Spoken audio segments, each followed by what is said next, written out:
जय माता दी। आपको मैं आज बताना चाहूंगा एकादशी कब है।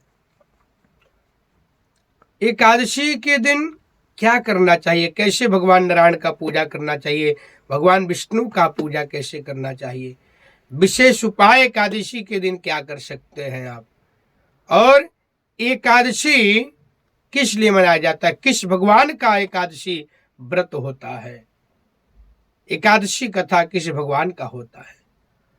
तो मैं आपको पहले बता दूं, एकादशी व्रत जो होता है हर महीने में दो आता है। एक आता है कृष्ण पक्ष का, एक आता है शुक्ल पक्ष का।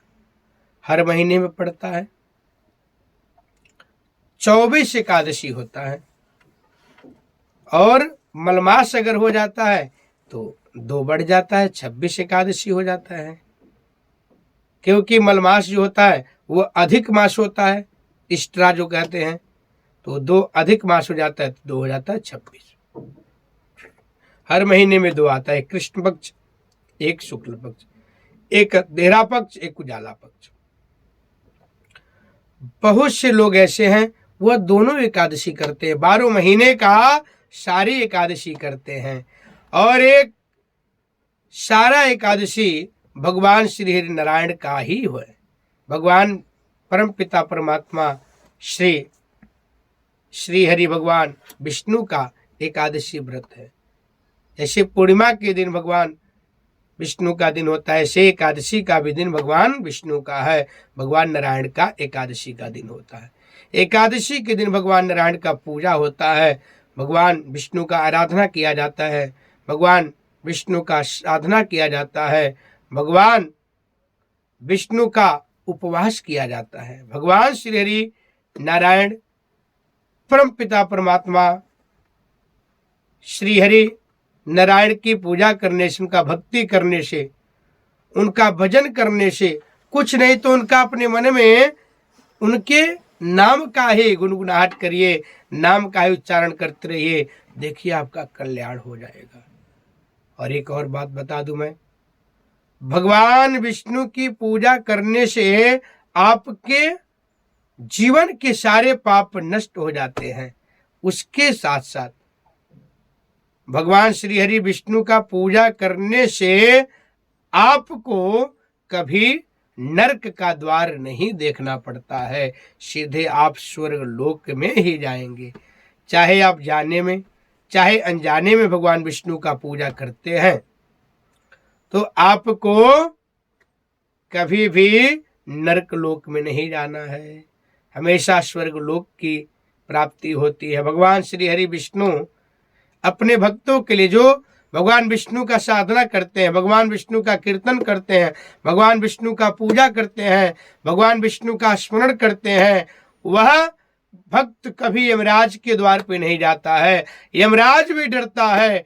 जब कभी ऐसा भी होता है, यमराज के दूत जीवात्मा को मरने के बाद गलती से भी पकड़ के ले जाता है, तो जब चित्रगुप्त उसका लेखा जोखा सुनाते हैं तो वहां यमराज बोलता है, नहीं, तुमसे बहुत बड़ा वो भूल हो गया है, तुम लोग बहुत बड़ा दंडनीय अपराध किए हो। ये जो जीवात्मा है ये तो बहुत अच्छा कर्म किया है, इसको तो आने का अधिकार नहीं है, नरक लोक में इसको बिल्कुल नहीं लाना है, इसको स्वर्ग लोक पहुंचाना है। तो आप लोग इसको बिल्कुल इज्जत से और बहुत सम्मान के साथ इसको स्वर्ग लोक लेके जाइए। और भगवान नारायण, सबसे पहले तो मैं बताना चाहूँगा, जो लोग भगवान विष्णु का आराधना पूजा करते हैं, जो भगवान विष्णु का कीर्तन स्मरण आदि करते हैं, अपने मन में जप करते हैं, स्वयं भगवान श्री हरि नारायण परम पिता परमात्मा अतुल तेजस्वाल और तेजस्वी शक्तिशाली भगवान नारायण पुष्पक विमान लेकर के आते हैं, स्वागत के साथ अपने भक्त को, जो भगवान विष्णु का पूजा स्मरण आदि करता है, उसको पुष्पक विमान पे बैठा करके अपने धाम को ले जाते हैं। देखिए कितना ज्यादा फल मिलता है। जीते जी तो जो पाप कर्म किया है सारा नष्ट हो जाता है, और अंत काल समय में भी भगवान श्री हरि अपने श्री चरणों में स्थान देते हैं। बोलिए श्रीमन्नारायण भगवान की जय। फिर आप भगवान विष्णु का एकादशी का व्रत रखिए। एकादशी के व्रत से सब चीज की प्राप्ति होती है, सभी मनोकामनाएं पूर्ण होती है, सभी अभिलाषाएं आपकी पूर्ण होती है। और एकादशी की पूजा करने से आपके घर में सुख समृद्धि की प्राप्ति होती है।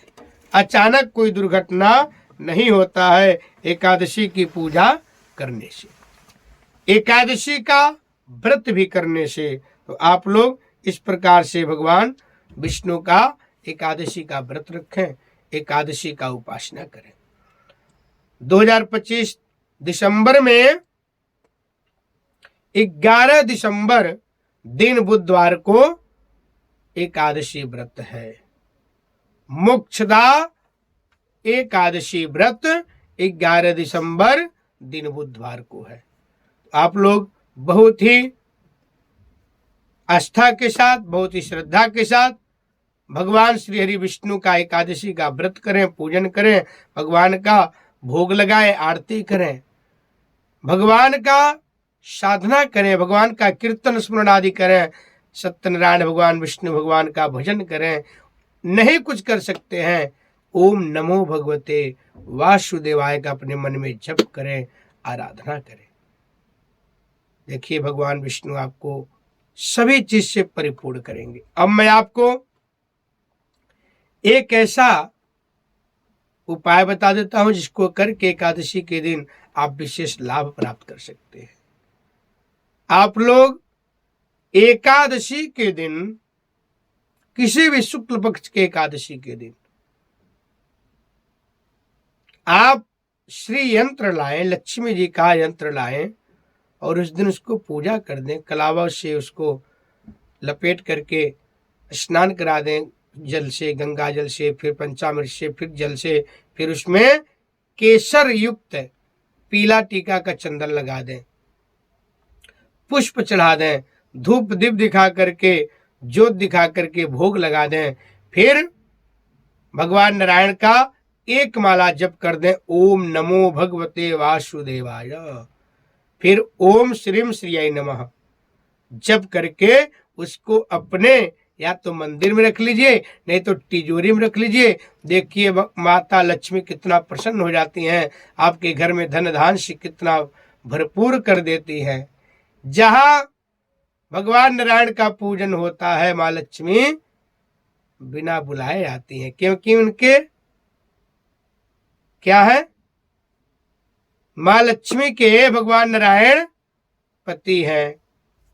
माँ लक्ष्मी भगवान नारायण के साथ रहती, उनकी अर्धांगिनी है भगवान नारायण के। तो जहाँ विष्णु भगवान रहते हैं वहाँ लक्ष्मी जी को जाना ही जाना है। तो आप लोग एकादशी के दिन श्री यंत्र का पूजा करिए और अपने घर में मंदिर में स्थापित करके उसको प्रत्येक दिन धूप दीप दिखाएं, भोग लगाते रहें।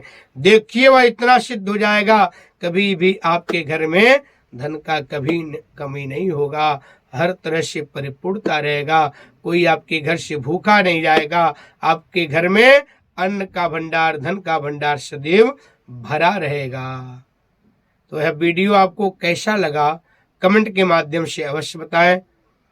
अगर आप अपने बारे में कुछ जानकारी लेना चाहते, अपने बच्चों के बारे में जानकारी लेना चाहते हैं, अपना कुंडली दिखाना चाहते हैं, तो आप नीचे दिए गए संपर्क नंबर पे संपर्क करके आप जानकारी ले सकते हैं।